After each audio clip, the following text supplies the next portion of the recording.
बांग्लादेश में एक बार फिर तख्ता पलट की तैयारी शुरू हो गई है। तख्ता पलट के लिए कई कट्टरपंथी सड़कों पर दंगे कर रहे हैं, लेकिन इस बार बांग्लादेश में आर्मी चीफ जनरल वकार उज़्ज़मान के तख्ता पलट की कोशिश हो रही है। बांग्लादेशी पूरी तरह से पागल हो गए हैं। इन्होंने पहले शेख हसीना का तख्ता पलट की, उसके बाद अब आर्मी चीफ का तख्ता पलट करना चाहते हैं। बांग्लादेश की सरकार और सेना के कई अधिकारियों का कहना है कि जनरल वकार उज़्ज़मान भारत के वफादार है, ये भारत के समर्थक है। कुछ दिनों पहले वकार उज़्ज़मान ने कहा था कि भारत एक महत्वपूर्ण पड़ोसी है, हम कई तरीकों से भारत पर निर्भर हैं, हमें भारत से लड़ना नहीं चाहिए। बस उसी दिन से बांग्लादेश के कट्टरपंथी वकार उज़्ज़मान के पीछे हाथ धोकर पड़ गए। खबर है कि बांग्लादेशी सेना के लेफ्टिनेंट जनरल मोहम्मद फैजुर रहमान सेना पर कब्जा करना चाहते हैं। इस साजिश में कई कट्टरपंथी अफसर भी उनके साथ शामिल हैं। इन सभी को लग रहा है कि मौजूदा चीफ वकार उज़्ज़मान कहीं भारत के साथ मिलकर मोहम्मद यूनुस की सरकार को ही ना गिरवा दे।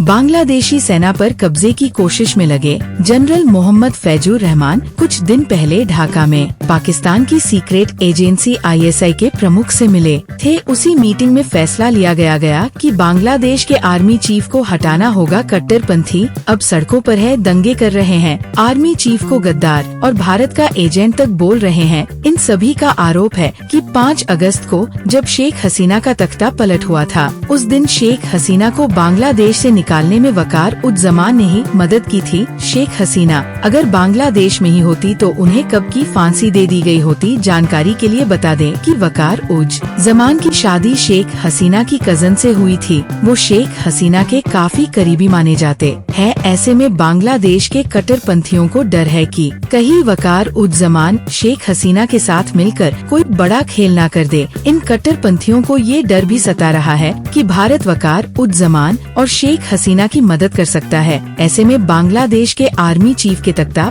पलट के लिए अब बांग्लादेश की कट्टर जनता सड़कों पर उतर आई है।